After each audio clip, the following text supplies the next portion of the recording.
দূর থেকেই নাজনীনের নজর কাড়ে রাজন পিয়ালি। ওদের দেখেও আপাত দৃষ্টিতে মেয়েটির মধ্যে কোনো ভাবান্তর লক্ষ্য করা গেল না। নাজনীন তখন নীলাভ পানির সমুদ্রের ঢেউ দেখতে ব্যস্ত। হঠাৎই এক দম্পতির দিকে নজর যায়। চেনা মুখ দেখা মাত্রই তার দৃষ্টি হয় স্তম্ভিত।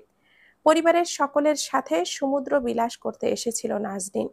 অপ্রত্যাশিত প্রতারণা, বিচ্ছেদ নামক ভারী ভারী বাস্তবতাকে খুব কাছ থেকে দেখে সে খুবই ক্লান্ত হয়ে পড়েছিল। তাই তো ভাইয়ের প্রস্তাবে নীরবে সম্মতি জানিয়েছিল। কিন্তু যদি জানতো এখানে এসে তাকে এসবের মুখোপেক্ষী হতে হবে, ভুলেও এই পথে পা বাড়াতো না। সদ্য নিজেকে গুছিয়ে ওঠা মনটা আবেগে টনটন করে উঠল। প্রাক্তন শুধু একটি শব্দ নয়, এটি যে মানুষটির নামের আগে বসে, তার সঙ্গে জুড়ে থাকে অপর মানুষটির ঘৃণা, না পাওয়ার বেদনা, মন ভাঙার প্রতারণা, আরো কত কি। রাজন নাজনীনের শুধু প্রাক্তন স্বামীই নয়, সেই সঙ্গে সে তার জীবনের 2 বছর নষ্টকারী, প্রতারক, চরিত্রহীন, ঘৃণ্য মানসিকতার একজন মানুষ, যার জন্য নাজনীনের মনে এক ফোঁটাও আবেগ কাজ না করলেও ফেলে আসা অতীতেরা স্মৃতি হয়ে যন্ত্রণা দেয়। মানুষটিকে দেখলে মনে পড়ে যায় পুরানো দিনের কথাগুলো। আবেগেরা আয়োজন করে দুঃখ দেয়। তবে নাজনীনের খারাপ লাগলো নিজের জন্য। ওদের মুখটা ওর জন্য ভীষণ দুঃখের। ওরা পৃথিবীর সব থেকে নিষ্ঠুর মানুষ। দেখা মাত্রই চোখ সরিয়ে ফেলল, কিন্তু নিজের অবস্থান থেকে নড়ল না। 2 হাত দূরে নাহিদ ফাহমিদার ফটো তুলে দিচ্ছে। বিছে আজমল শেখ আর মাইমুনা বেগম হ্যাট মাথায় আমব্রেলার ছায়ায় ডাব পান করছেন। চোখে আটা রোদ চশমা, মধ্যবয়স পেরিয়ে আসা দুজন মানব মানবীকে এই সাজেও চমৎকার লাগছে। মা বাবাকে দেখে নাজনীনের মন খুশি হয়ে ওঠে। কি সুন্দর জুটি! এই বয়সে এসেও কত সুন্দর দৃঢ় বন্ধন। নজর না লাগুক, মাশাআল্লাহ। সমুদ্রের ছোট ছোট ঢেউয়ে নাজনীনের পা ভিজিয়ে দিচ্ছে। পায়ের পাতা ডুবে আছে বালুর পাতলা স্তরের নিচে। হাওয়ার তালে উড়ে যেতে চাইছে গায়ের ওড়না। নাজনীন মাথায় ওড়নাটা টেনে নেয়। পরনের হালকা নীল রঙের কুর্তিতে তাকে ভীষণ স্নিগ্ধ দেখায়। এমন সময় নাহিদের কণ্ঠস্বর ভেসে আসে, বনু, এদিকে তাকা, সুন্দর করে পোজ দে, আমি ছবি তুলছি। নাজনীন হেসে ব্যস্ত হয়ে পড়ে ভাইয়ের মুঠোফোনের ক্যামেরার দিকে।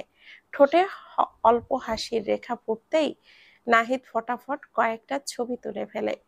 নতুন নাগর জুটিয়েছে বোধ হয়, ডিভোর্স হতে না হতেই এরা পারেও বটে।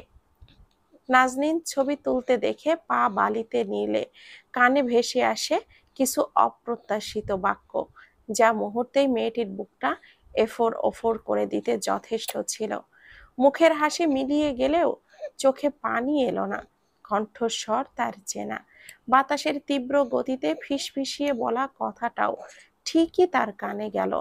রাগে চোয়াল শক্ত হয়ে এলো। হাত মুষ্টিবদ্ধ করে কথার উৎস খুঁজতে গিয়ে আবিষ্কার করলো পিয়ালিকে। পাশেই রাজন। পিয়ালিকে মিনমিন সুরে কিছু একটা বলছে, তাতে পিয়ালি খুব একটা পাত্তা দিচ্ছে বলে মনে হয় না। নাজনীনের রাগান্বিত চেহারায় পিয়ালি আরেকটু ঘি ঢাকলো। দেখছো না, নাগর নিয়ে ঘুরতেও এসেছে। তুমি হয়তো ভাবতে তোমার শোকে কাতর হয়ে ঘুরে বেড়াচ্ছে, অথচ দেখলে তো। হেতাহিত জ্ঞান হারিয়ে পিয়ালির নাক বরাবর নারী দেহের সবটুকু শক্তি দিয়ে নাজনীন দিল এক ঘুষি। নাক স্পর্শকাতর অঙ্গ, এক ঘুষিতেই রক্ত বেরিয়ে গেল। পিয়ালি নাক ধরে আর্তনাদ করে উঠল। রাজন শুধু অবাক চোখে নাজনীনের দিকে তাকিয়ে রইল। নাজনীন থেমে রইল না, পিয়ালিকে হ্যাচকা টানে পায়ের কাছে এনে ফেলল।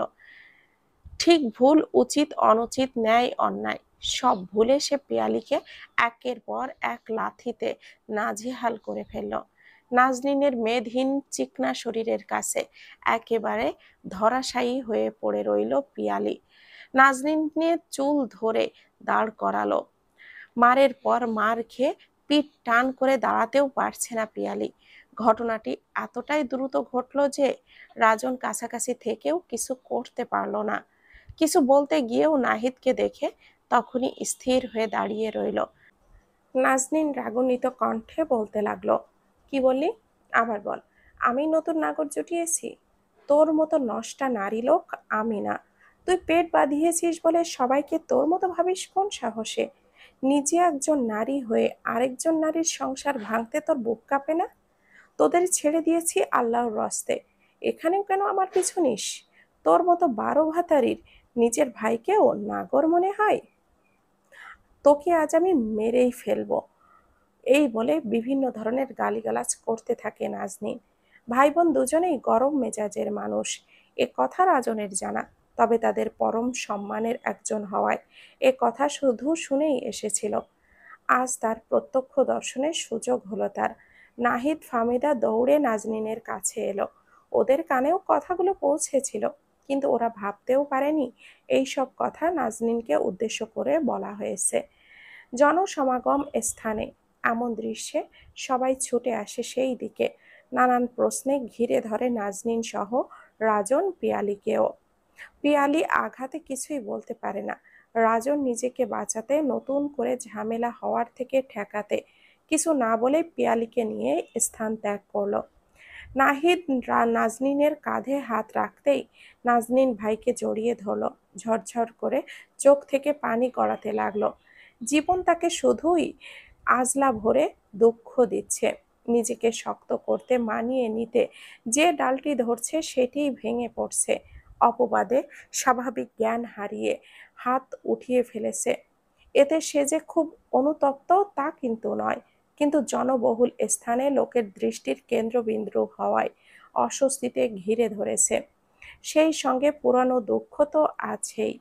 বোনের হাত ধরে হোটেলে ফিরে এলো নাহিদ।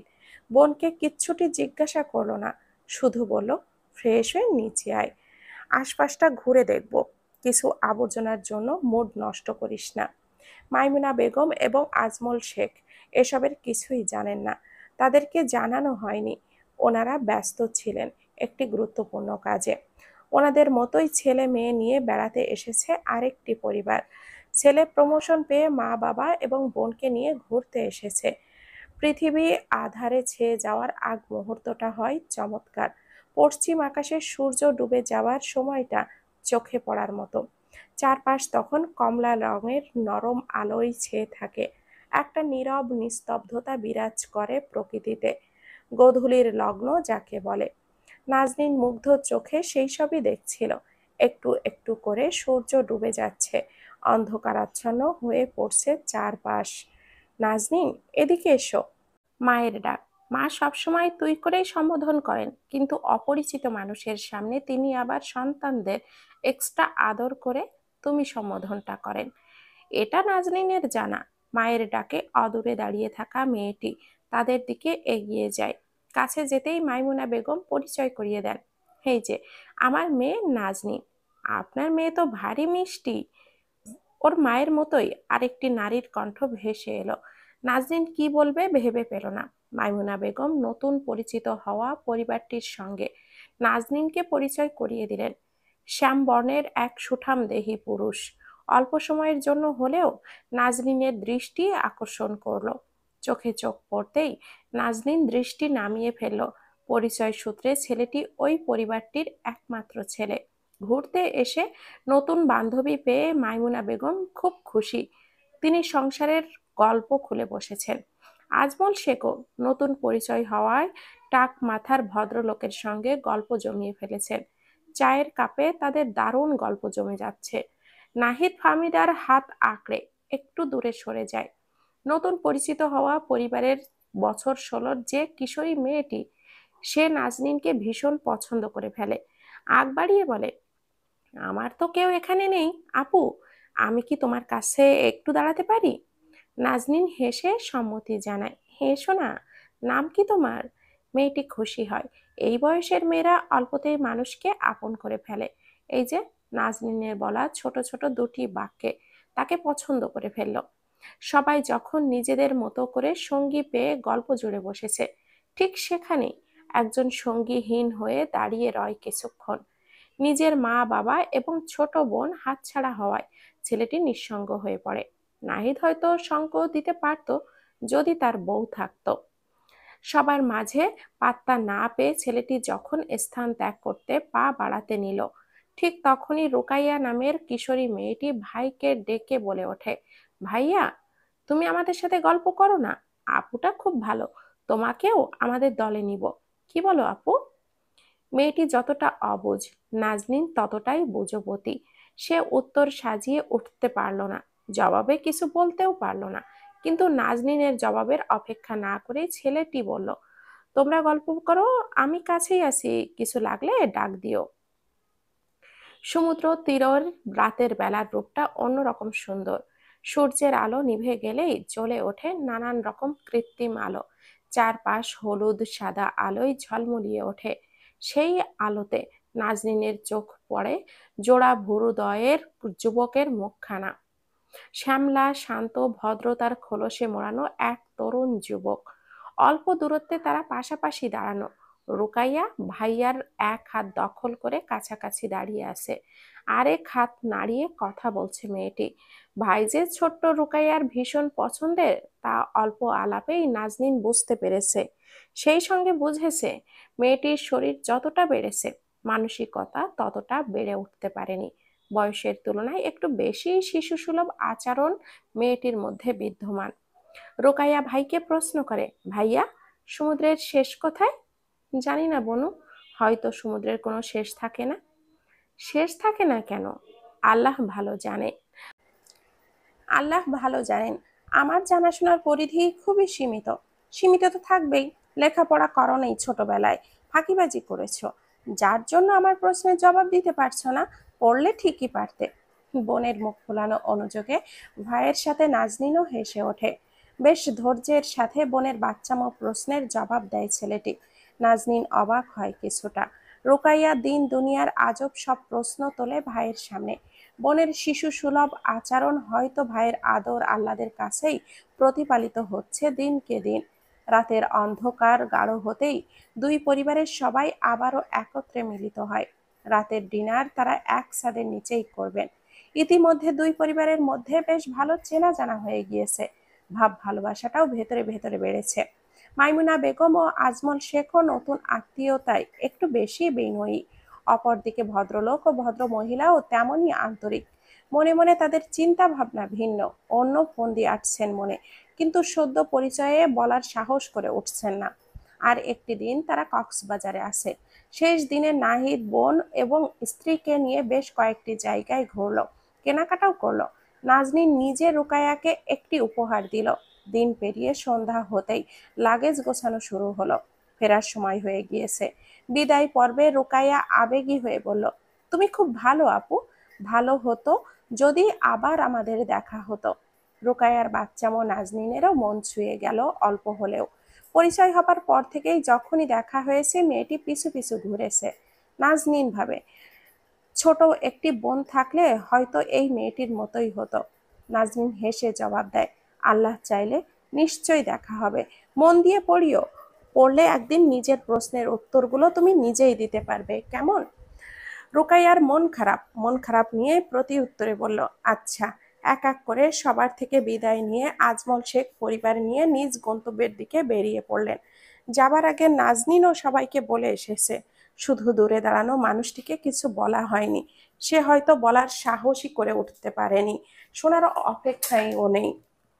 গতকাল তারা কিছুক্ষণ আশেপাশে থাকলেও নিজ থেকে কেউ কাউকে কোনো কথা বলেনি, হয়নি কোনো রকম আলাপচারিতা।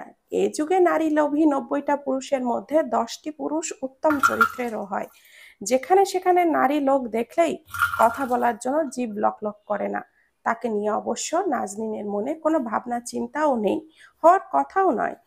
জীবনে না চাইতেও সে প্রতারণার শিকার হয়েছে, তাতে দ্বিতীয়বার কাউকে নিয়ে মনের কোণে ভাবনা চিন্তা আসাটাও নিতান্তই বোকামি, হয়তো ছ্যাঁচড়ামো। নাজনীনের রাতের বাসে কখনো জার্নি করা হয়নি, এবারই প্রথম রাতের বাস জার্নির অভিজ্ঞতা অর্জন করা হবে। নাহিদ ফাহমিদাকে নিয়ে আলাদা সিটে বসেছে, ওদের থেকে 2 সিট পরেই। কাপল হিসাবে তাদের রাতের জার্নি হবে অন্যরকম সুন্দর।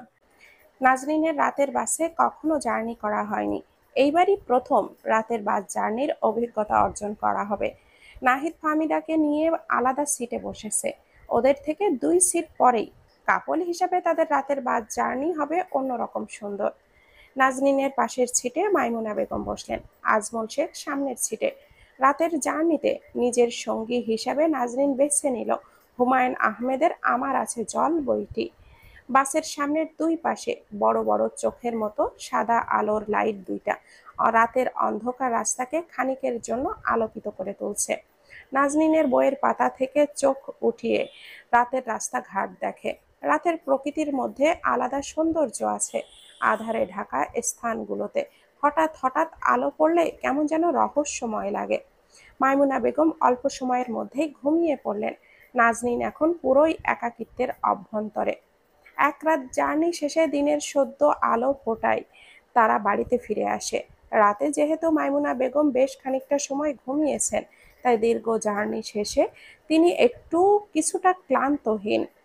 নাজনীনের সারা রাত ঘুম হয়নি, জেগে কাটিয়েছে। সে খুবই ক্লান্ত, ঘুমে ঢুলছে। ঢুলতে ঢুলতে নিজের ব্যাকপ্যাক নিয়ে রুমের দিকে যেতে নিলে মাইমুনা বেগম বলে ওঠেন, হাত মুখ ধুয়ে আয়, আমি ঝটপট নাস্তা বানাচ্ছি, খেয়ে তারপর ঘুমাবি। খেতে গেলে ঘুম চলে যাবে মা। যাবে না, খেয়ে ঘুমালে আরাম করে দুপুর পর্যন্ত ঘুমাতে পারবি। এখন যা বলছি তাই কর। নাজনীন বারবার হামি তুলছে, ঢুলো ঢুলো পায়ে রুমের দিকে যেতে যেতে বলল, আচ্ছা। বাড়ির বউদের কেন যেন বিশ্রাম হয় না, হলেও তাদের সব দিক সামলিয়ে তারপর বিশ্রামের সুযোগ মেলে। ফাহমিদার বাস জার্নি ছিল প্রেমময় সুন্দর। প্রিয় মানুষটার হাতে হাত রেখে সুখের আলাপ করা, বুকের মধ্যে মুখ ডুবিয়ে ঘুমানো, সবই ছিল রোমাঞ্চে ভরপুর। অর্ধ ঘুম অর্ধ জাগরণে কেটেছে তাদের রাত। সেও ক্লান্ত, কিন্তু তবুও শাশুড়ি মায়ের সাথে নাস্তা বানানোর কাজে সাহায্য করতে এলো। মাইমুনা বেগম খুব জাদ্রেল শাশুড়ি মা নন, আবার খুব মমতাময়ীও নন। খুব সহজ সরল একজন মানুষ। পুত্রবধূর কোনো কিছুতেই খবরদারি করতেন না, করতে পছন্দও করেন না। ছেলে মেয়ে বড় হয়েছে, বিয়ে দিয়েছেন, তাদেরও সংসার হয়েছে। এসবের মধ্যে দিয়েই তিনি বিয়ের শুরুর দিনগুলোর মতোই স্বামীর সংসারের প্রতি যত্নশীল, কর্তব্যপরায়ণ। ফাহমিদা সাহায্য করতে এলে তিনি নিষেধাজ্ঞা করলেন, না এলেও কিছু বলতেন না। নিজের দায়িত্ব নিজেই পালন করতেন। বাড়িতে প্রতিদিন রুটি খাওয়া হয়, এই জন্য পুরো সপ্তাহের রুটি হালকা ছেঁকে একেবারে ফ্রোজেন করা হয়। এতে করে গৃহিণীদের সময় বাঁচে। ফাহমিদা চুলায় চায়ের জন্য পানি বসিয়ে দিল। অন্যদিকে মাইমুনা বেগম ফ্রোজেন রুটিগুলো ছেঁকে ফেলছেন। চা আর রুটি হয়ে গেলে মাইমুনা বেগম ফাহমিদাকে বলল, এগুলো নিয়ে টেবিলে রাখো, আমি ডিম পোচ করে নিয়ে আসছি। ফাহমিদা শাশুড়ি মায়ের কথা মতো সেটাই করলো। একে একে সবাই খেতে এলো। সকালে ঝটপট নাস্তায় রুটি, ডিম পোচ আর লাল চা। সবাই খেয়ে যার যার মতো করে ঘুমিয়ে পড়লো। কয়েকটা দিন বাইরের ভারী খাবার খেয়ে শরীর মন একেবারে একটু ঘরোয়া হালকা খাবার চাই। তাই মাইমুনা বেগম দুপুরের খাবারের জন্য আয়োজন করলেন শিং মাছ দিয়ে আলু পটলের ঝোল আর হাঁসের ডিম ভুনা। বেলা তেতে উঠলেই এক এক করে সবার ঘুম ভাঙে। ফাহমিদা ঘুম থেকে উঠে টেবিল সাজানো খাবার দেখে অবাক হয়, মনে মনে ভয়ও পায় কিছুটা।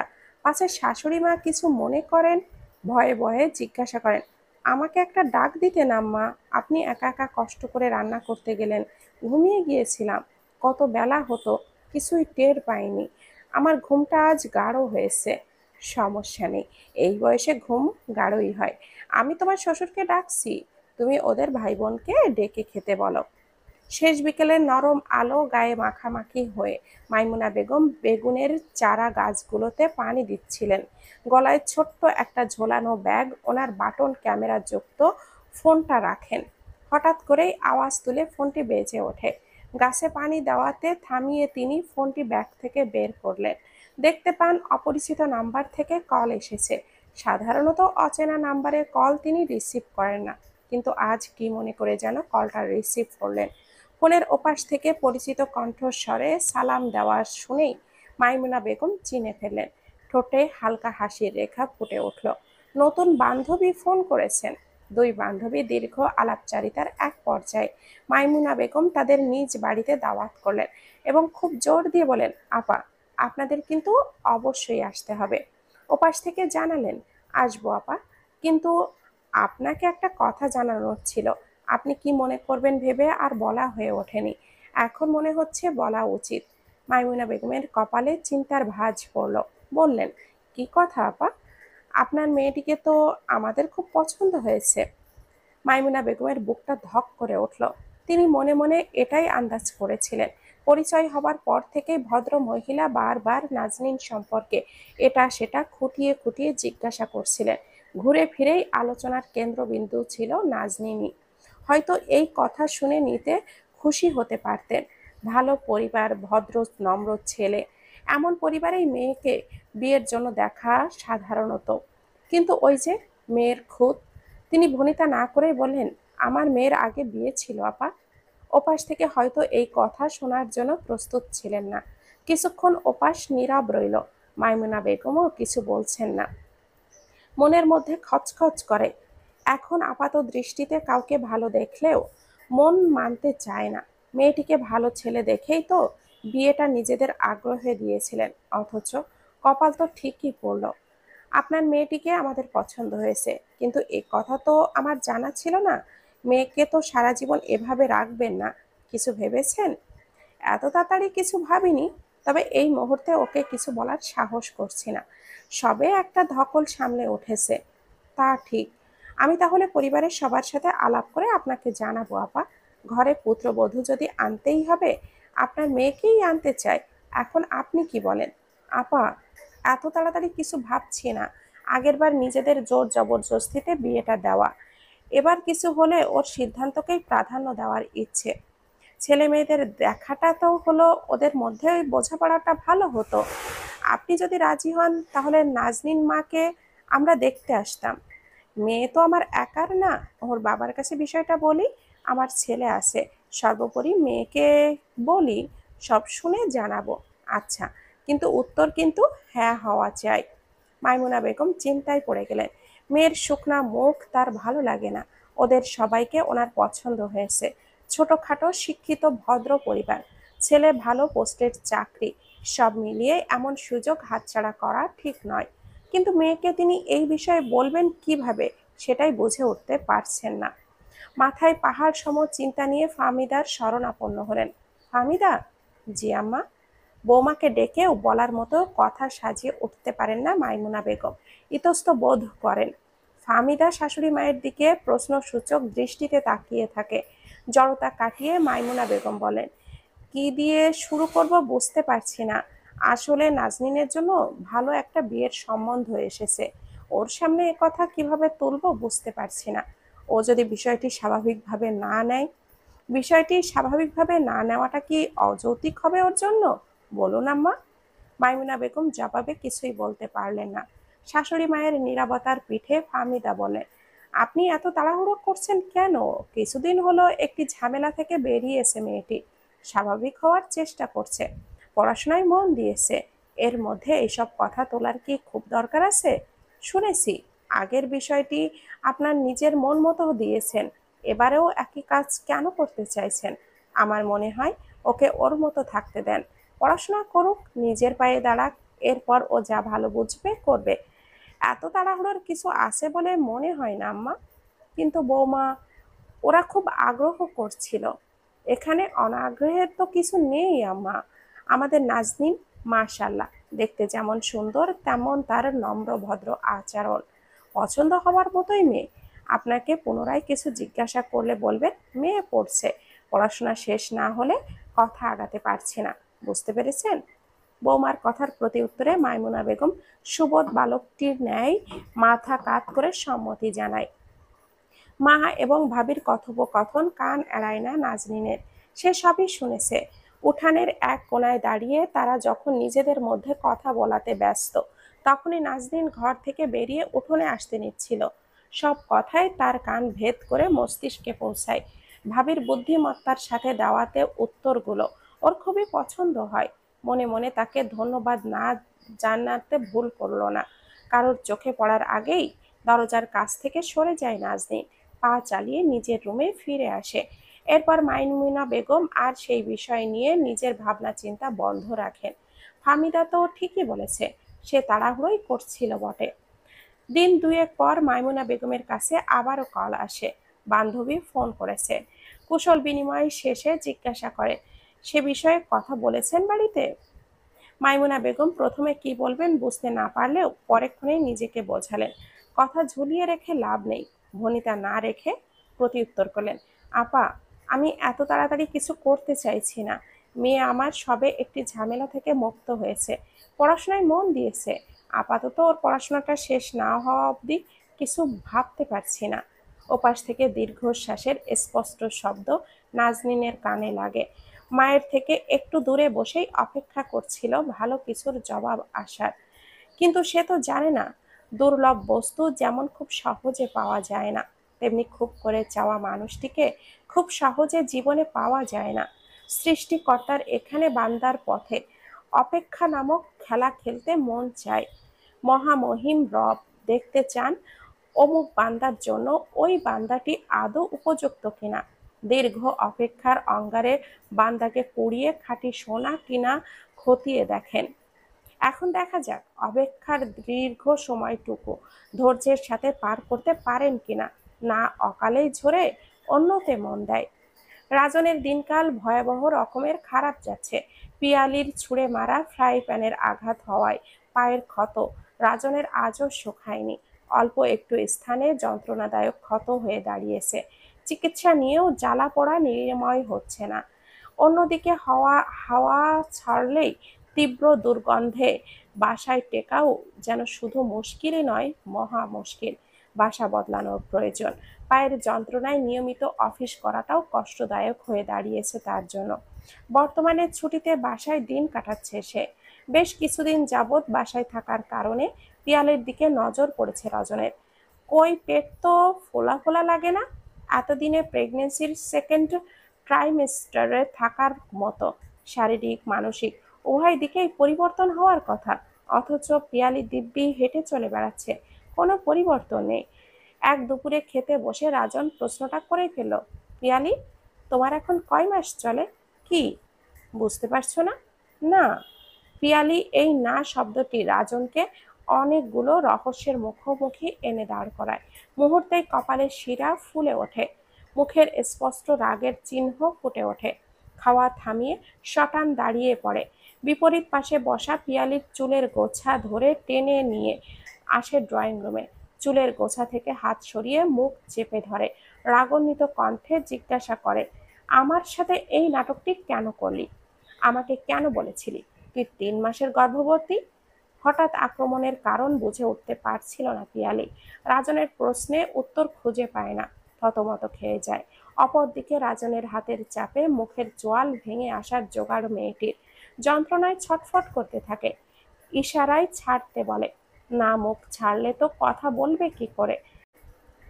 রাজনের শক্ত হাতের বন্ধন থেকে ছাড়া পেতেই পিয়ালি হাঁপ ছেড়ে বাঁচে, বড় বড় করে ঘন শ্বাস নেয়।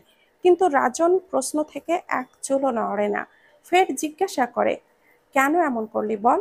কেন মিথ্যাচার করলি আমার সাথে? পিয়ালির নত মুখে জবাব দেয়, তাহলে কি বিয়ে করতে আমায়? সেটা পরের প্রশ্ন। মিথ্যা বলে এত নাটক কেন করলি? কি ক্ষতি করেছি আমি তোর?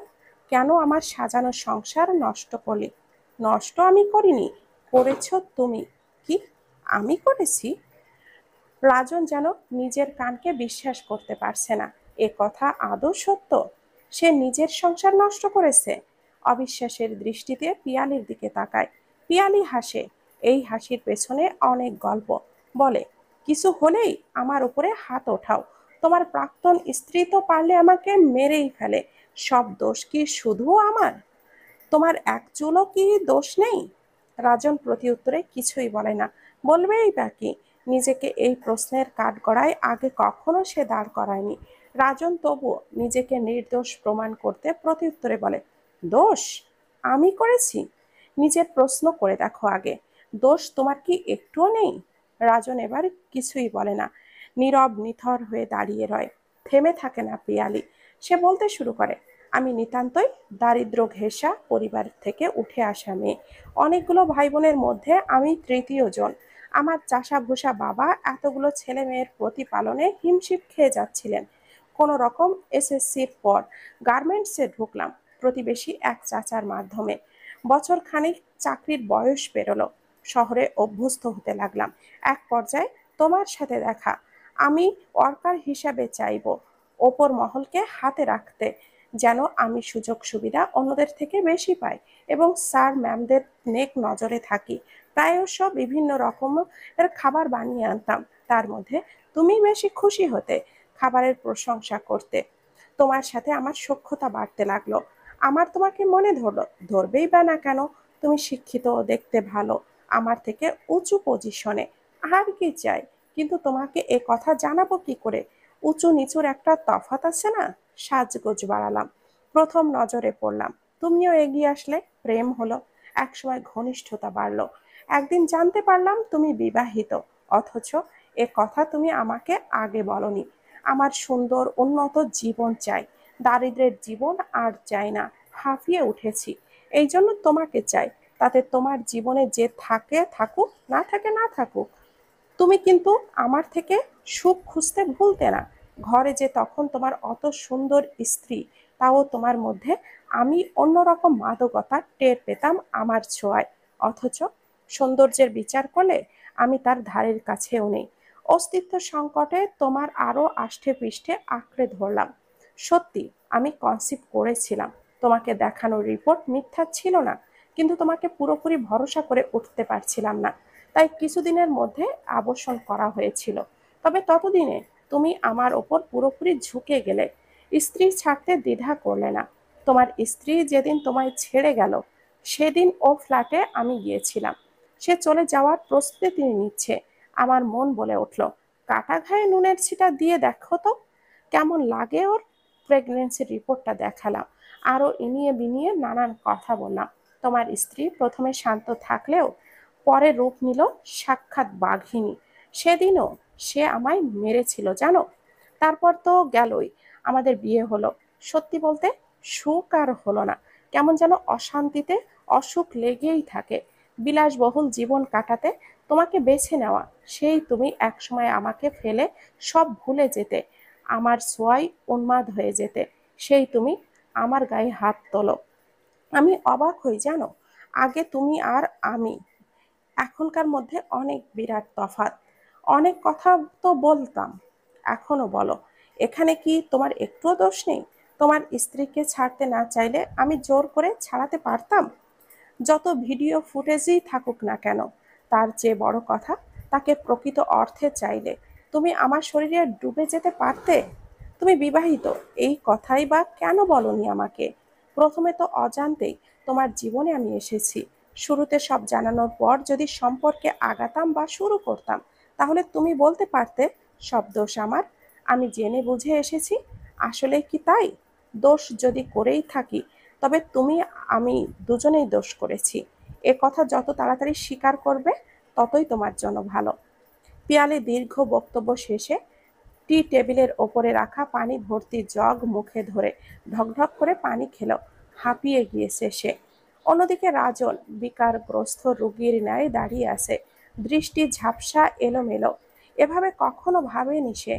পিয়ালি সে কিছুই বলল না, আর না পিয়ালি তাকে কিছু বলালো। রাজন পায়ের ক্ষতর জন্য সোজাসুজি হাঁটতে পারে না, খুঁড়িয়ে খুঁড়িয়ে রোমের এইদিকে হাঁটা ধরল। মস্তিষ্ক জট পাকিয়েছে, এই মুহূর্তে কিছুই ভাবতে পারছে না। হিসাবে গরমিল লেগেছে, মনের মধ্যে আগুন জ্বলতে শুরু করেছে। মনে হয় সব জ্বালিয়ে পুড়িয়ে ছারখার করে দেবে, তবেই নিভবে। নাজনীন নিজেকে নিয়ে বড় বেশি ব্যস্ত। পরীক্ষা শুরু হয়ে গিয়েছে। নাহিদ গিয়ে কেন্দ্র দিয়ে আসে, পরীক্ষা শেষে আবারও নিয়ে আসে।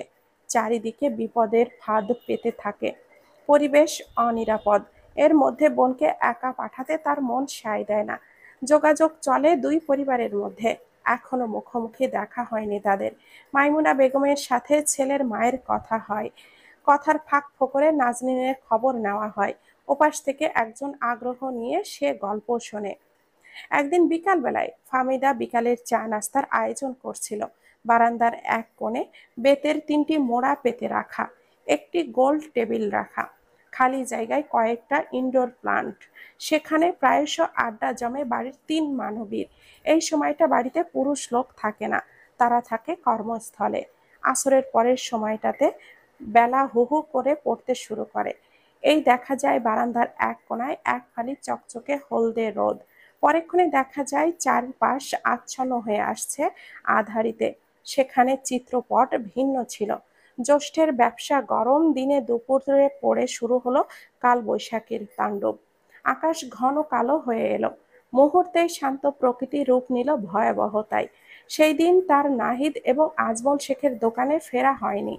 খাবারের পর ঝুম বৃষ্টির শীতলতায় গভীর গভীর ঘুমে তলিয়ে পড়েন।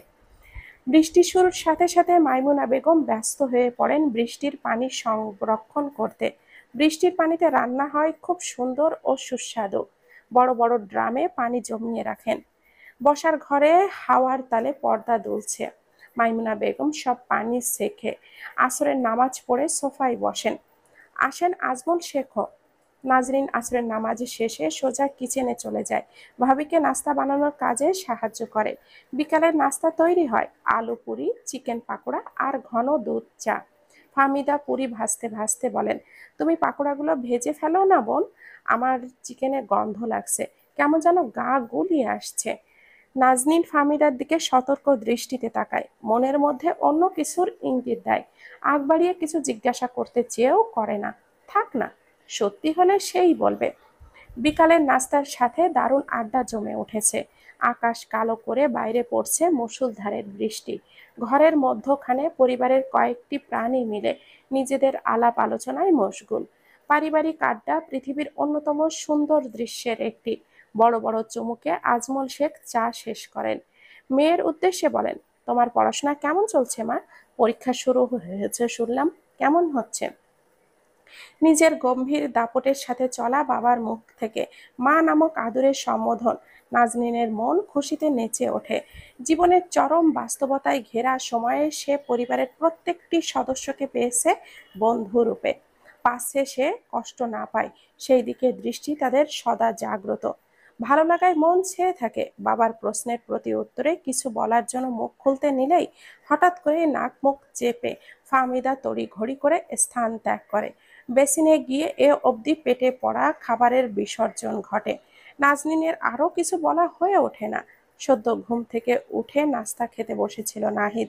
স্ত্রীর অদ্ভুত কাণ্ডে বড় বড় চোখ করে সেই দিকেই তাকিয়ে থাকে। সে ঘটনা বুঝতে অপরাগ। ফাহমিদা খাদ্যের বিসর্জন দিয়ে চোখ মুখ ধুয়ে ক্লান্ত শরীর নিয়ে ডাইনিংয়ের একটি চেয়ারে ধপ করে বসে পড়ে। এমন সময় নাজনীন এক গ্লাস লেবুর শরবত নিয়ে হাজির হয়। ফাহমিদা বিনা বাক্যে ঢকঢক করে গিলে নেয়। নাজনীন সুদায়, টেস্ট করিয়েছেন?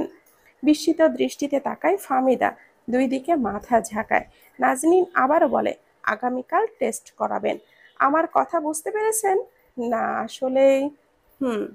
নাজনীন হেসে ফেলে, বলে, এই যে খাবারের গন্ধ লাগা, হঠাৎ করে বমি হওয়া, এসব কিসের লক্ষণ জানেন না? ফাহমিদার ফোলা গাল দুটো হালকা গোলাপি আকার ধারণ করে। নাজনীনের কথায় বেচারি ভারী লজ্জা পায়। ভাইয়া জানেন? নাজনীন প্রশ্ন করে, না। তাহলে সবাইকে গিয়ে বলি। ফাহমিদা নাজনীনের হাত টেনে ধরে। লাজ রাঙা মুখের লাজুক কণ্ঠে বলে, এখন না, আগে শিওর হই। আচ্ছা। নাজনীনের ডিগ্রির আর একটি বছর আছে। তৃতীয় বর্ষে উঠেছে। টুকটাক পড়াশোনা, মাঝে মধ্যে ক্লাসে গেলে বান্ধবীদের সাথে আড্ডা দেওয়া, ফুচকা খাওয়া, আইসক্রিম খাওয়া, এসবের মধ্যেই দিন কাটছিল। তার মধ্যে ফাহমিদা গর্ভবতী। ভাবির একটু আধটু যত্ন দেখভাল, আসন্ন নবজাতকের জন্য ছোট ছোট কাঁথা সেলাই। হঠাৎ করেই একদিন নাজনীনের নামে পার্সেল আসে। কুরিয়ার থেকে কল করে তাকে জানানো হয় অনুগ্রহ করে পার্সেলটি রিসিভ করতে। একদিন কলেজ থেকে ফেরার পথে কুরিয়ার অফিসে ফেরে। বেশ ভারী একটা পার্সেল। চোখ মুখ কৌতূহলে উপচে পড়ে। বাড়ি ফিরে সর্বপ্রথম পার্সেলটি আনবক্স করে। আবিষ্কার করে কালজয়ী লেখকদের লেখা কিছু বই এবং সাদা কাগজে নীল কলমের আঁচড়ে ফুটিয়ে তোলা একটি চিঠি, অথবা চিরকুটেও বলা যেতে পারে। এই বয়সে আবেগ থাকে, মনের কোণে নানান অনুভূতির জন্ম নেয়। অজ্ঞাত পরিচয়হীন মানুষের থেকে উপহার পেয়ে নাজনীনও তেমনটিই হওয়ার কথা ছিল, কিন্তু বাস্তবতা তাকে চিনিয়েছে কঠোরতা। নাজনীন চিরকুটটা হাতে নিল। তাতে লেখা ছিল, নিস্তব্ধতা। আপনাকে দেখেছিলাম সমুদ্রের পাড়ে, নীরব, সরল, কোমল একটি মুখশ্রী, যে মুখে লেপ্টে ছিল স্নিগ্ধতার আবেশ। জানেন, আমি মোহিত হয়ে পড়েছিলাম। আপনার নীরবতাকে ভীষণ পছন্দ হয়েছিল। আপনার নম্রতা, সভ্যতায় আমি অভিভূত হলাম। এরপর জানতে পারলাম আপনার পরিবারের সাথে আমার বাবা-মায়ের সখ্যতা তৈরি হয়েছে। আমার বোনটিও আপনার আশপাশ ঘুরঘুর করে। আমার তখন মনে হয়েছিল এর চেয়ে খুশির যেন আর কিছুই হয় না। ইতিমধ্যে বুঝতে পেরেছেন নিশ্চয়ই আমি কে? আমি জানি আপনার যে মন মানসিকতা, তাতে আমার হাবিজাবি লেখা পড়ার ধৈর্য এবং সময়টা আপনার নাও হতে পারবে। তবুও আমার অবচেতন মন চাইছে আপনি পড়বেন। আমার বাবা-মায়ের আপনাকে পছন্দ হলো। এদিকে আপনাতে মন দিয়ে আমিও ভেতরে ভেতরে কুপোকাত। ওনারা বিষয়টিকে জোর দিলেন, এ অবধি আমি চুপ ছিলাম। আপনার পরিবারের কাছে প্রস্তাব রাখতেই জানতে পারলাম অপ্রত্যাশিত কিছু কথা। আপনার জীবনে এত বড় একটা ঘটনা ঘটে গিয়েছে। এ কথা আমি জানা মাত্রই আমার শুধুমাত্র মনে হয়েছে এই মানুষটিকে কি করে ঠকানো যায়। এই মানুষটি যে জীবনে একবার পেয়েছে, তার তো মাথায় করে রাখা উচিত। ঠকানো, কষ্ট দেওয়া তো এসব তো বহু দূরের কথা। আমি আপনাতে হারিয়েছি, এ কথা দুনিয়ার সব সত্যের মধ্যে একটি। আমার ছোট্ট জীবনে আপনাকে চিরসঙ্গী হিসাবে চাই, এটিও তেমনি সত্যি। আমি জানি না আমার রব কপালে কি লিখে রেখেছেন। আপনার মা জানিয়েছেন আপনার পড়াশোনা শেষে ভেবে দেখবেন। আমি জানি না আদৌ কি হবে হবে না। আপনার অবধি কথা পৌঁছেছে কিনা তাও জানি না। আমি আপনার প্রহর গুনছি। বিগত মাসগুলোতে আপনার প্রতি শুধু আমার অনুভূতি তীব্র থেকে তীব্রতর হয়েছে। আমি রাশভারী মানুষ, অথচ আমার সারাক্ষণ মনে হয় আপনাকে পেলে আমি অনেক গল্প করব। মনের মধ্যে কত কথা জমিয়ে রেখেছি, অথচ লিখতে গিয়ে শব্দ খুঁজে পাচ্ছি না। জানি না কেমন আছেন। আপনার মতো শান্ত শীতল মানুষকে দেওয়ার মতো বই ছাড়া আর অন্য কিছুকে বেস্ট মনে হয়নি। আমি আপনার হ্যাঁ উত্তরের আশায় পথ চেয়ে আছি। প্রতিনিয়ত সৃষ্টিকর্তার দরবারে দোয়া করছি, ওই মন ভাঙা মানুষটিকে তুমি আমার করে দাও। আমি আজীবন তাকে যত্নে ভালোবাসায় মুড়িয়ে রাখবো। জীবনে কখনো যদি কাউকে দ্বিতীয়বার সুযোগ দিতে ইচ্ছে হয়, তবে সেই সুযোগটি আমাকে দিলে আজীবন কৃতজ্ঞ থাকবো। আমার ফোন নাম্বারটি দিয়ে রাখলাম। অনুগ্রহ করে কখনো যদি আপনার কণ্ঠস্বর শোনান। ইতি রোমান। একবার নয়, কয়েকবার চিঠিটি পড়ল নাজনীন। তার মন ভাঙাচোরা মানুষটাকে নিয়ে কেউ অনুভূতি সাজাতে পারে, এও কি বিশ্বাসযোগ্য? নিজের বিশ্বাস করতে ইচ্ছে করে না এই জীবনে তার জন্য কেউ এতটা আগ্রহে অপেক্ষা করছে। এও কি বিশ্বাস করতে হবে তাকে? কারোর থেকে উপহার পেলে তাকেও কিছু দিতে হয়, এটাই নিয়ম। নাজনীন দুটো বইয়ের সঙ্গে চিরকুটটি লিখে দিল। খুব সংক্ষেপে তাতে লিখল, কদম ফোটা ঘন বর্ষায় ছাতাহীন ঝুম বৃষ্টিতে ভেজার বড় ইচ্ছে। এই জীবনে এক পশলা রহমতের বৃষ্টির ন্যায় স্বচ্ছ নিরেট খাদহীন ভালোবাসা ছাড়া আর কিছুই চাওয়ার নেই। তখন বর্ষাকাল। পরপর দুটো বছর কেটে গিয়েছে আকাশ কাঁপিয়ে ভারী বর্ষণের দিনগুলোতে। জীবনের নতুন শুরুর শুভক্ষণ নির্ধারণ করা হলো। গাছগাছালি বৃষ্টির পানি পেয়ে নতুন করে সজীব হতে শুরু করেছে। আসমান থেকে মেঘের ঘর্ষণের প্রকৃতিতে তীব্র আলোর ঝলকানি দিয়ে বজ্রপাতের সৃষ্টি হয়। ঘন আঁধারিতেও চারপাশ অল্প সময়ের জন্য আলোকিত হয়ে ওঠে। সেই আলোর দিকে অদ্ভুত দৃষ্টি মেলে তাকিয়ে রয় এক দ্বিধাগ্রস্ত রমণী। জীবনের ছন্দ তাকে যেই দিকে নিয়ে যাচ্ছে সেখানে যাবে, নাকি ছন্দের পতন ঘটিয়ে নতুন ছন্দের আবির্ভাব ঘটাবে। কোনটা উচিত কোনটা অনুচিত বুঝতে বেগ পেতে হচ্ছে তাকে। পাতার গায়ে বৃষ্টির ফোঁটা পড়লে যেমন কেঁপে ওঠে, তেমনি ফোনের মেসেঞ্জারের নোটিফিকেশন বেজে ওঠার শব্দে কান পেতে পেতে কেঁপে ওঠে নাজনীন। নিশ্চয়ই ওই মানুষটির মেসেজ।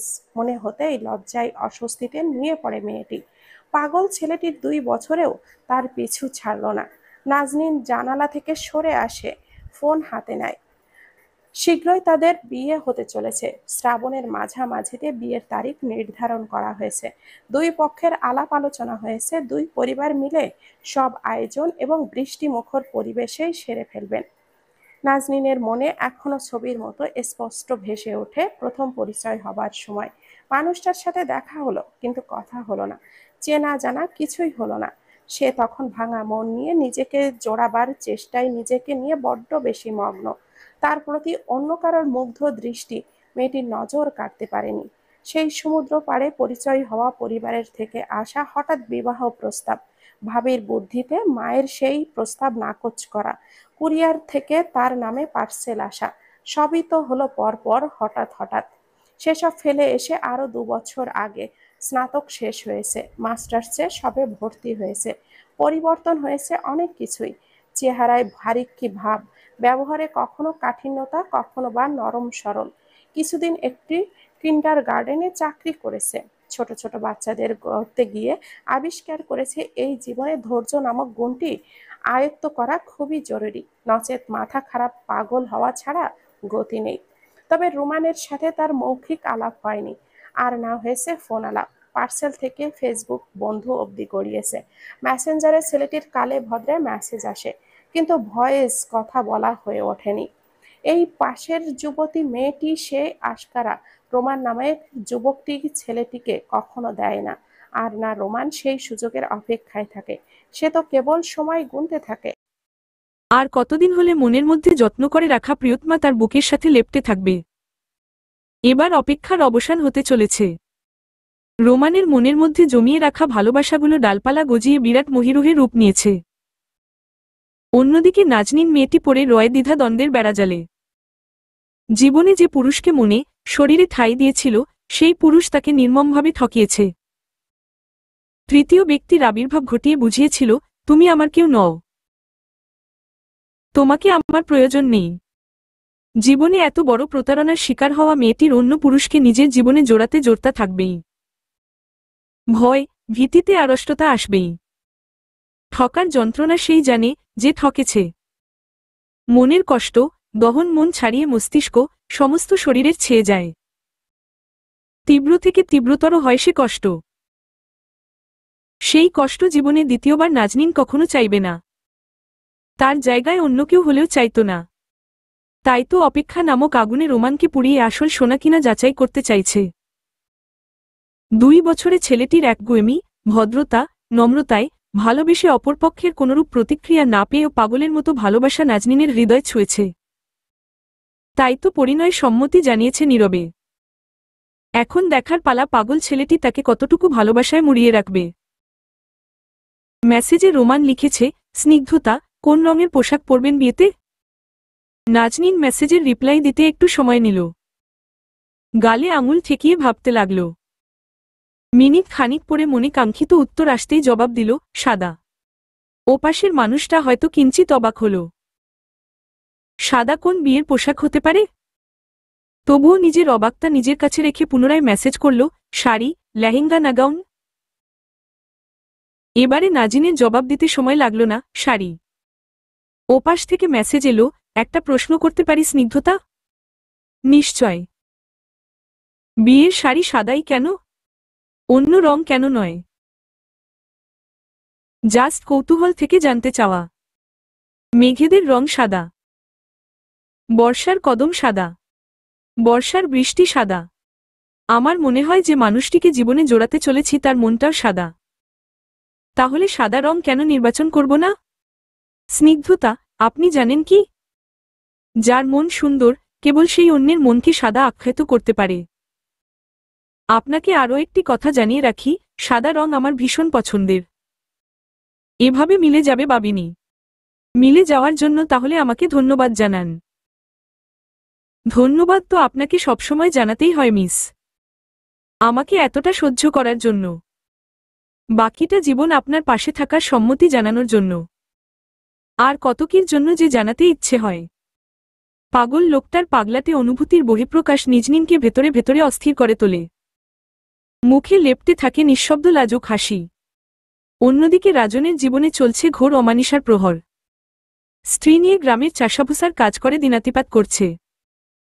সকালে একটু গুড় আর এক মুঠ মুড়ি খেয়ে কাঁধে কোদাল চাপিয়ে মাঠে যায়। মাথার ওপর রোদ উঠে আসতেই পিয়ালি স্টিলের থালায় ভাত, তরকারি বেড়ে ওপরে আরেকটি থালা দিয়ে ঢেকে গামছা দিয়ে বেঁধে নিয়ে যায়। মাঠের আইলের সবুজ ঘাসের ওপর বসে দিন মজুরের মতো সে খাবার গাপুস গুপুস গিলে রাজন। তাদের এই অবস্থা একদিনে হয়নি। ভেতরে ঘটে গিয়েছে অনেক কাহিনী।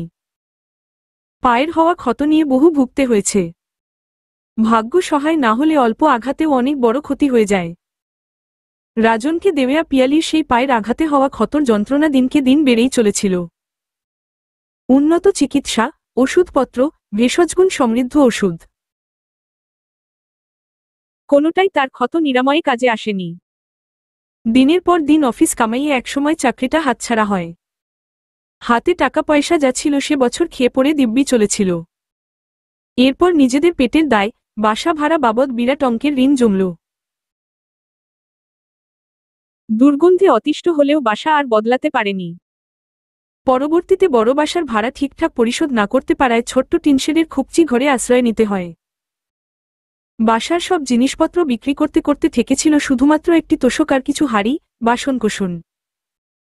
পায়ের ক্ষতে একসময় পোকা ধরে গেল। পোকারা কিলবিল করত পায়ের মধ্যে। দুটো আঙুল কেটে বাদ দিতে হয়েছে। পাওনাদাররা রোজ বাড়ি বইয়ের কথা শুনিয়ে যেত।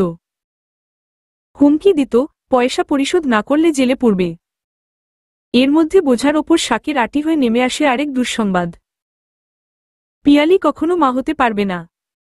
তার সন্তান ধারণের সেই নারীটিই তো নেই। অ্যাবর্ষণ করার সময় নারীটি কেটে ফেলা হয়েছিল। এই সংবাদ রাজনকে একেবারে নিস্তব্ধ করে দিয়েছিল। শারীরিক মানসিক উভয় দিক থেকেই সে ভেঙে পড়ল। সিদ্ধান্ত নিল, শহুরে জীবন ছেড়ে শেষ ভরসা হিসাবে গ্রামে ফিরবে। পিয়ালিকে সাফ সাফ জানিয়ে দিল, তোমাকে বিয়ের মোহরানা দিয়ে ছাড়ানোর দিন আমার নাই। আমি নিজেই পথের ফকির। তোমার পথ তুমি দেখ নাও। যে কটা দিন আয়ু আছে মা ভাইদের পায়ের তলায় কাটিয়ে দিতে চাই। ওরা লাথি দিয়ে ফেলতে চাইলেও আঙুল ধরে ঝুলে থাকব। রাজনকে অবাক করে দিয়ে পিয়ালি থেকে গেল। তাকে ছাড়ল না। সব হারিয়ে নিঃস্ব হয়ে বাড়ির পথ ধরে। মা হলে হরেক যন্ত্রণা। মা ভালোটা সন্তানটাকে যেমন বুকে আগলে রাখে, তেমনি খারাপটাকেও পায়ে ফেলতে পারে না। আমতা আমতা করে মায়ের কাছে ঠাঁই হল তাদের। ভাইয়ের নীরব রইল। তার আগমনে তাদের মধ্যে কোন হেলদোল দেখা গেল না। ভাইয়ের বউয়ের মুখ ঝামটা দিয়ে পিছন দেখিয়ে চলে গেল। তারপর থেকেই শুরু হয় রাজনের ভরাক্রান্ত হৃদয়ের যাত্রা। সেই সঙ্গে পেটে দুমুঠো ভাত দেওয়ার জন্য অসুস্থ শরীরে সকাল সন্ধ্যা সংগ্রাম। গ্রামবাসীরা কেউই ভালো চোখে দেখে না তাদের। প্রথমে আড়ালে আবডালে কানাকানি হলেও এখন মুখের ওপর ছোট করে কথা বলতেও বাধে না তাদের। তাদের অভাবগ্রস্ত জীবন, অসুখে জর্জরিত শরীর কারো মনে তাদের জন্য সহমর্মিতা জন্মে না। মুখ বাঁকিয়ে লোকে বলে, ঠিকই আছে। যখন শক্তি আছিল, ভালা বউডা ছাইরা আরেক বেডি ধরছে। মানুষরে দুঃখ দিলে এমনই হয়। ওর আরও খারাপ হওয়া উচিত। এসব কথা ঠিকই রাজন পিয়ালির কানে আসে। তারা একে অন্যের দিকে তাকিয়ে রয় নীরব, নিস্তব্ধ দৃষ্টিতে। আল্লাহর দেওয়া বিচারের এক চুল ছাড় হয় না। এ বোধদয় তাদের ভেতরে ভেতরে নিঃশেষ করে তোলে। ফসলে দেওয়া কীটনাশকের বোতলটা উল্টিয়ে পাল্টিয়ে দেখে রাজন। কোনোদিন হয়তো এর স্বাদ মুখে গ্রহণ করবে। পিয়ালির আশার শব্দ পেয়ে লুকিয়ে ফেলে মাটির ভারে। দিনের শুরুতে নরম রোদের আনাগোনা দেখা গেলেও বেলা বাড়ার সঙ্গে সঙ্গে আকাশে উজ্জ্বলতা বাড়ার পরিবর্তে আকাশ কালো হতে শুরু করল। নাজনীন মেঘলা আকাশের দিকে তাকিয়ে হেসে বলে ওঠে, শ্রাবণ দিনে বিয়েতে বৃষ্টিরা না নামলে হয়। ওরাও যে বিশেষ নিমন্ত্রিত অতিথি। জুম্মার নামাজ শেষে মসজিদেই তাদের বিয়েটি হল। বিয়ের শেষে ইমাম সাহেবের খুতবা ও খেজুর বিতরণের মধ্যে দিয়ে বিয়ের একপাক্ষিক কাজ শেষ হল। কবুল বলার সময়ে রুমান একবার দুবার নয় বারবার কবুল শব্দটি উচ্চারণ করে ফেলল। হাসির হুল্লোড় পড়ল তাতে। কান্নার নোনাপানির সাথে কবুল উচ্চারিত হল নাজনীনের কণ্ঠনালী দিয়ে। কাপা হাতে সই করল রেজিস্ট্রি খাতায়।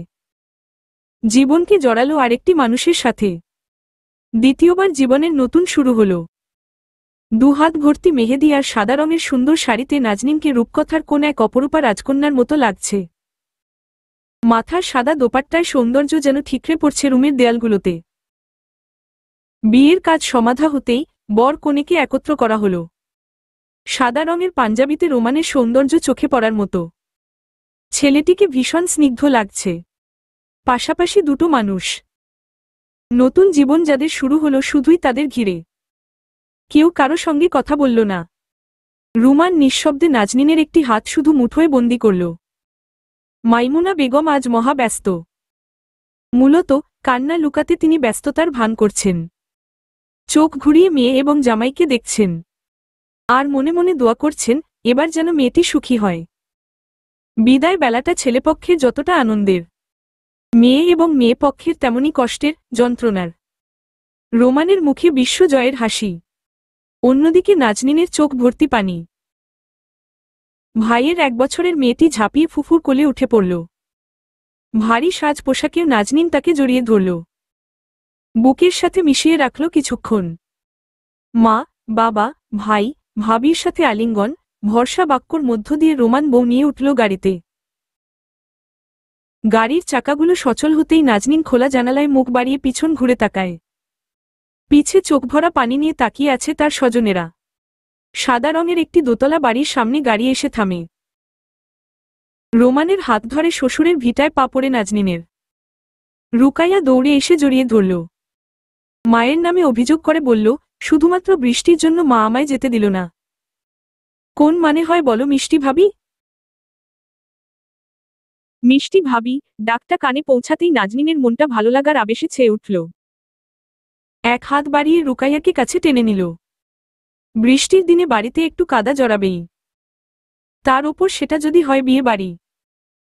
কিন্তু নাজনীনের সদ্য হওয়া শাশুড়ি মা ভীষণ খুঁতখুঁতে স্বভাবের মানুষ। তাই সাদা টাইলসে কাদার ছাপ পড়তে না পড়তেই এক নারী মুখ সেটি বারবার পরিষ্কার করে চলেছেন।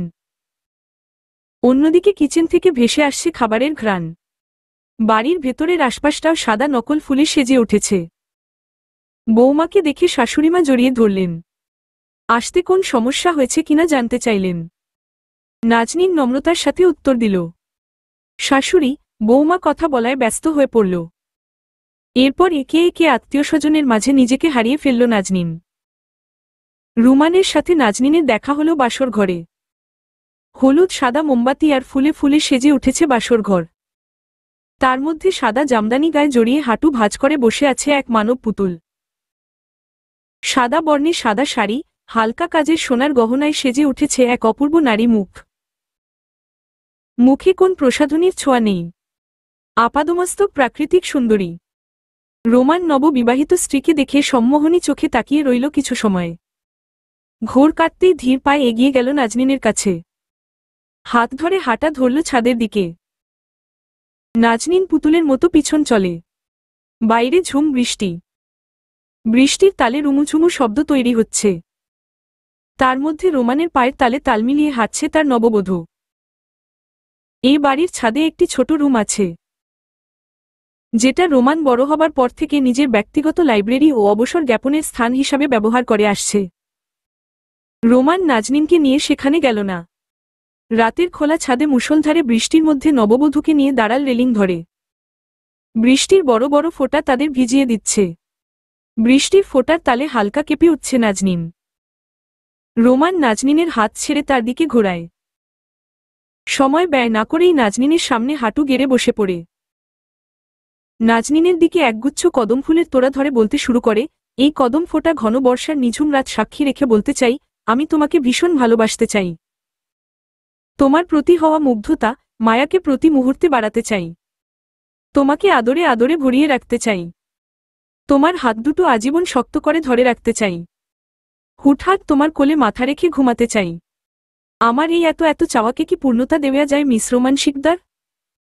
এত মোহনীয় আবেগমাখা আবদার, এই আদুরে ভালোবাসা মাখা আবদার কি নাজনীনের প্রত্যাখ্যানের সাহস আছে? না আদৌ সম্ভব। নাজনীনের চোখ গড়িয়ে পানি পড়তে থাকে। এ কান্না দুঃখের নয়, তীব্র সুখের। হাত বাড়িয়ে কদমগুচ্ছ রোমানের থেকে নিয়ে তাকে দাঁড়াতে বলল।